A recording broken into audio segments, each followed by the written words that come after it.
to look after your girls in the barn. Family milk cows are more than just livestock. They are a part of our families. They deserve the best care possible from knowledgeable and responsible owners. So pull up a chair or your milk stool and let's dive into another episode of the Family Milk Cow Podcast. On this episode of the Family Milk Cow Podcast, we discuss topics of animal care, nutrition, and veterinary practice. This podcast and all content is informational only. Please always consult with your veterinarian when it comes to the care of your cow. Hello, it's time for another episode of the Family Milk Cow Podcast. I'm your host, Kelsey Wolf. You may also know me from the blog and YouTube channel, Rough and Tumble Farmhouse. Right away at the top of the episode, I just want to cover real quick. I apologize that I sound the way I do. I'm actually a day late getting my podcast episode out because I'd kind of crossed my fingers I'd feel better in another day, but I do not. I feel even worse. So I didn't want to get too far off of my podcast recording schedule and publishing schedule. So sorry you got to deal with a sick me. In today's episode, we are talking about hardware disease. Now, hardware disease is something that if you live in the UK, you maybe have heard of as ironmongering disease. It's also called traumatic gastritis, and then the kind of longer vet tech sounding name is traumatic reticuloperitonitis. In this episode, we are going to cover exactly what hardware disease is, what the causes of it are, and what you can do to treat it and hopefully prevent it. Sources for today's episode are, of course, Keeping the Family Cow, Treating Dairy Cows Naturally, the Merrick Veterinary Manual, as well as various extension websites, and I'll link them all in the show notes. To begin with, what exactly is hardware disease? So, as you might guess by the name, hardware disease comes from when a cow ingests some sort of hardware. So, it could be a nail or a fencing staple or a little bit of old baling wire, any sort of little piece of metal that they swallow and gets down into their first stomach. Interestingly, this is pretty rare in other ruminants. Cows are really the only ones who get it. Part of that is because they really don't completely chew their food before swallowing it, and so things can kind of slip on through. Now, where are some places that this can happen, or how can they get this in their bodies? Of course, it can come just from our own farms. I know on our farm, for example, there is just garbage from, people have lived here on this land for centuries and kind of in more modern times since the late 1800s. So there's just old rusty bits of metal everywhere. It doesn't matter how much you pick it up, it just seems like it grows every spring with the dandelions. In addition to your own property, it can come in their hay, in their silage, in their feed. It can happen as well. If you think about, people out baling in pastures that have been same as ours, farmed for a really long time, there's little old bits of random metal in there that can get in with your hay, and then you feed it to your animals, and there you go. So what happens is when they swallow the bit of metal, it goes down into the first sort of part of their stomach, the reticulum. And if you look at an anatomical drawing or picture of a cow, you'll see the reticulum sits kind of down lower, and then there's sort of this big fold that goes up. And because of that, the metal isn't likely to kind of get up and over. They also have sort of this honeycomb sort of structure on the inside of their reticulum called the reticular mucose, and that kind of will trap that metal in there. Now, the reticulum, as they're eating and needing to move the hay or whatever feed along in their digestive system, the reticulum is going to contract and it's going to squeeze. Additionally, any sort of cows that are pregnant and growing a baby in there, if you're a woman who has had a baby, you know that all your organs get smushed together. And so, as that calf is growing, it's putting more pressure on that reticulum as well and doing some more squeezing. So, what all that squeezing does is it creates an opportunity for that metal to push through the wall of the reticulum.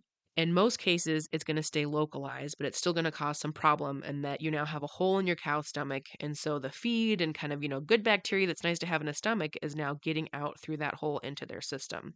In some extreme but much rare cases, the metal can actually get out of the reticulum and travel to other places in their body, like their heart or their lungs, and cause some much bigger issues. But it's pretty rare that that's going to happen. Let's talk signs and symptoms of hardware disease. So some things you're going to see, their milk production is probably going to drop.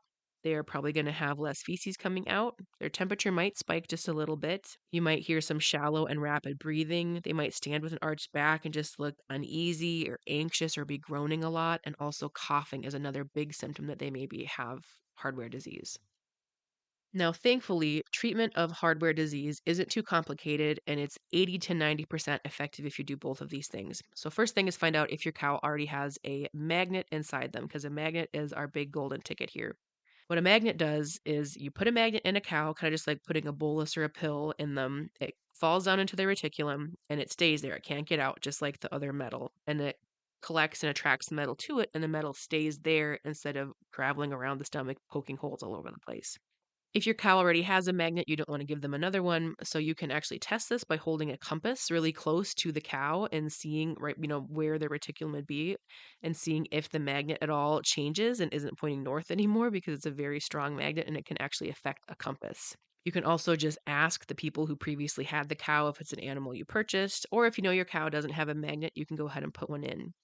It is not a complicated process. You can pick them up at your local fleet supply store. It's something too, if you have a vet coming for something else, you could have them give them a magnet. That's great too. So the magnet is part of the treatment. It's also part of the prevention, which we'll talk about here in a minute. So the other part of the treatment is they need to have a magnet put in. And then they also need to have some sort of an antibiotic because, again, of all that stomach juice getting out into their body, it's going to cause some big issues, and you need to be combating that bacteria from causing bigger problems in the rest of their body. So it's a two-prong approach, and it's one that, of course, you always want to consult your vet before you just start giving antibiotics willy-nilly. Now, an encouraging bit of information that came from treating dairy cows naturally is that if doing this two-prong approach of putting in a magnet and treating with antibiotics, it is 80 to 90% effective in curing your animal. So those are some pretty good odds. If left untreated, your animal only has about a 60% chance of survival. Another sort of interesting anecdote is that in a processing kind of sample they took of animals they were processing for meat of dairy animals, they took a sample size of 4,400 animals. 70% of them inside had lesions and scar tissue and signs of the fact that they had hardware in their bodies poking holes and causing problems. So it is a fairly common thing. Let's talk now about prevention, which is really important. So first things first is try and have some fastidious, some neat and tidy habits around your farm in terms of metal. Make sure if you're doing fencing work, you're not leaving little clips, even just things, as big as a nail and a fencing staple can cause this hardware disease. So instead of taking a big handful of staples out of your pocket, maybe try and pull out one staple out of your pocket so you're not risking the chance of dropping a bunch of metal on the ground.